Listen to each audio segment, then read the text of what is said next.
திமுகவே எப்படி வந்தது அப்படின்னு கேட்டிங்கன்னா, 1,32,00,000 பேருக்கு உரிமை தொகைன்னு சொல்லிட்டு, அந்த அதாவது தேர்தல் நெருக்கமான டைமில் ரூ. 5,000 கொடுத்தது. ஜனவரி கடந்த இந்த வருடம் ஜனவரி மாதம் பொங்கலுக்கு ரூ. 3,000 கொடுத்தது.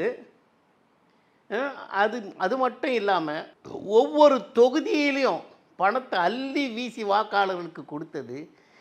இப்படிப்பட்ட வெற்றி தான் தாவேக்காவும் கொடுத்துருக்கு. வெற்றி சாதாரணமாக உங்களுக்கு கிடைச்சில்ல.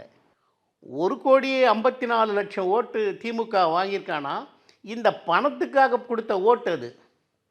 ஆனால் அதிமுக அப்படி இல்லை. 1,34,00,000 சில்லற ஓட்டு வாங்கியிருக்காங்க. அதனால் இது உழைப்புக்கு கிடைச்ச வெற்றி. இதை யாருமே மறுத்து பேசவே கூடாது. அப்படி உங்கள் பணத்தை பாதுகாக்க நீங்கள் போகிறீங்கன்னா அவரை குறை சொல்லாமல் போங்க.